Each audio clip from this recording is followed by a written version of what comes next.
திரு கோபண்ணா, இங்க எங்க தாமதமும் குழப்பமும் ஏற்படுது? இப்படி தொடர்ச்சியா பேசுறது தான் அது காரணமா? இல்லை நீங்கள் வந்து அகில இந்திய காங்கிரஸ் கமிட்டியில் ஒரு 60 பேரை அழைத்து சட்டமன்ற நாடாளுமன்ற உறுப்பினர்கள் நிர்வாகிகள்லாம் அழைத்து தனித்தனியாக தலைவர் கார்கே, மக்களவை எதிர்க்கட்சி தலைவர் ராகுல் காந்தி எல்லோரும் உட்கார்ந்து கருத்து கேட்டாங்க.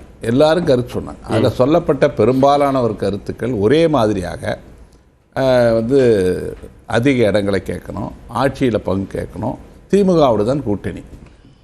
தமிழ்நாட்டில் சட்டமன்ற தேர்தல் வருது. சட்டமன்ற தேர்தலில் யார் போட்டியிட விரும்புகிறார்களோ அவர்கள் அனைத்து நண்பர்களும் திமுக கூட்டணி தான் விரும்புகிறார்கள். ஏன்னா திமுக கூட்டணி தான் ஒரு வெற்றி கூட்டணி தமிழ்நாட்டை பொறுத்தவரை இன்றைக்கும். ஆனால் அந்த கூட்டத்துக்கு பிறகு ஒரு பத்திரிகையாளர் சந்திப்பு நடந்தது.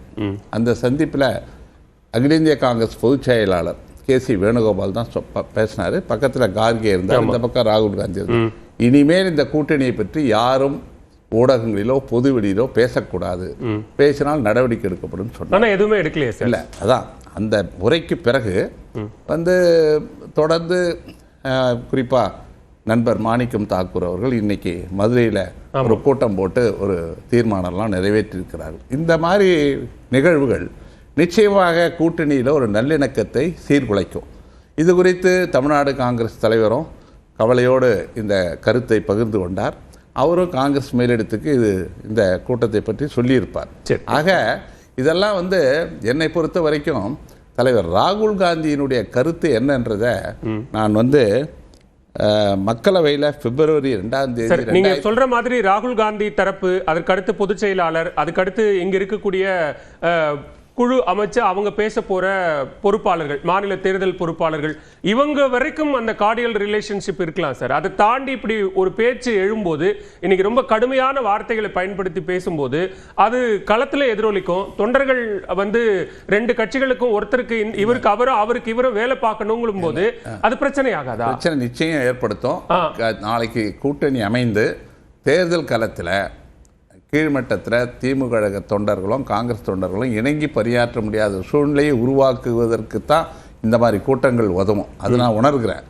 அது மிகுந்த கவலையை தருகிறது. இன்னொன்று, காங்கிரஸ் கட்சியினுடைய கொள்கை என்ன, அதனுடைய நோக்கம் என்ன அப்படின்னு பார்க்கும்போது ஒன்று தான். பிப்ரவரி 2ஆம் தேதி 2022 லோக்சபையில் ரொம்ப சிறப்பான ஒரு உரை. அதில் சொல்கிறாரு, you will never never ever in your entire life rule over people of Tamil Nadu என்று அவர் ஆற்றிய உரை இருக்க, வரலாற்று சிறப்புமிக்க உரை. அந்த உரைக்கு மறுநாளே தமிழ்நாடு முதலமைச்சர் மு.க. ஸ்டாலின் அவர்கள் வந்து நன்றி தெரிவித்து, அதாவது ரவுசிங் ஸ்பீச் இன் லோக்சபான்னு சொல்லி ஒரு ட்வீட் போட்டார்.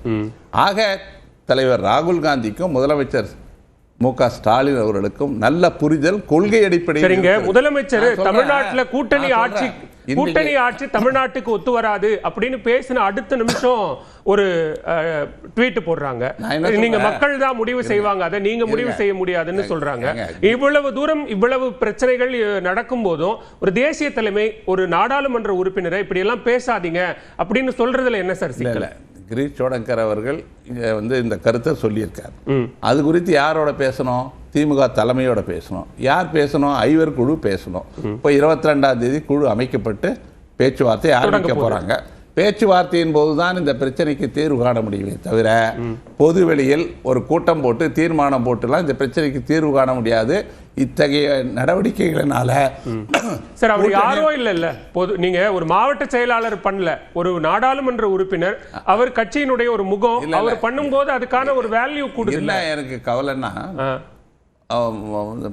நண்பர் மாணிக்கம் தாக்கூர் வந்து காங்கிரஸ் காரிய கமிட்டி உறுப்பினராகவும் இருக்கிறார், தலைமைக்கு நெருக்கமாகவும் இருக்கிறார்.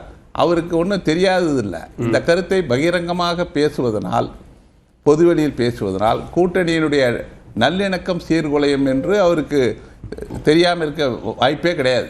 நிச்சயம் தெரியும். தெரிந்தும் பேசுறாங்க. இந்த கருத்தை அவர் கூறுகிறார். அது குறித்து நான் வந்து காங்கிரஸ் மேலிடம் தான் அது குறித்து கவலைப்படணும். ஏன்னா மற்ற விஷயங்களை பேசுறது கூட பரவாயில்ல சார். ஒரு தொகுதியை குறிப்பிட்டு மதுரை வடக்கு தொகுதியை கண்டிப்பா கேட்டு வாங்கணும்னு நான் தலைவர் கார்கே கிட்ட கேட்டிருக்கிறேன், இதை விட்டுறவே கூடாது அப்படின்னு பொதுவெளியில பேசலாமா? இல்ல இல்ல, அது குறித்து அவர் கார்கேவுடன் சொல்லி, கார்கே வந்து ஐவர் குழு கிட்ட சொல்லி, ஐவர் குழு அறிவாலயத்தில் போய் பேச்சுவார்த்தை நடத்தித்தான் அந்த கூடிய தொகுதியை பெறுவதா இல்லையான்றதை முடிவு செய்ய முடியும். பொதுவெளியில் கேட்டு அதுக்கு ஒரு தீர்வு ஆகாது. ஒன்று, இன்னைக்கு தமிழ்நாட்டில் காங்கிரஸுக்கு மிகப்பெரிய ஒரு கடமை இருக்கிறது. இங்கே பாஜக நுழையக்கூடாது. எந்த தலைவர் ராகுல் காந்தி நரேந்திர மோடியின் வாழ்நாளில் எந்த காலத்திலும் பாஜக தமிழ்நாட்டில் ஆள முடியாது, நுழைய முடியாதுன்னு சொன்னாரோ அதற்கு வலு சேர்க்கிற வகையில் இருப்பது திமுக காங்கிரஸ் கூட்டணி. ஒரு கொள்கை சார்ந்த மதசார்பற்ற கூட்டணி.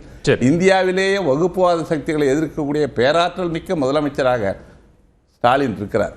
அவர் இன்னைக்கு கிட்டத்தட்ட நாடாளுமன்றத்தில் 41 உறுப்பினர்கள். இந்தியா கூட்டணியில் தலைவர் ராகுல் காந்திக்கு உற்ற துணையாக யார் இருக்காங்கன்னா இந்த 41 பேர். இவர்கள் வந்து இதன் மூலமாக இந்தியா கூட்டணியை பலவீனப்படுத்துவதோ அல்லது மதசார்பற்ற முற்போக்கு கூட்டணி வெறும் கூட்டணி விவகாரத்தில் மட்டும் இல்ல சார், வெறும் கூட்டணி விவகாரத்தில் மட்டும் இல்ல. இன்னைக்கு மகளிருக்கான முன்கூட்டிய தொகையான ஒரு 3000 பிளஸ் 2000 5000 ரூபாய் கொடுக்கறத இப்படி நீங்க வெறும் மகளிர் உரிமை தொகை கொடுத்து விடுவதன் மூலமாக தேர்தலில் வெற்றி பெறலாம் நினைச்சா அது மூட நம்பிக்கை அப்படின்னு ஒரு காங்கிரஸ் நிர்வாகி பேசுறது.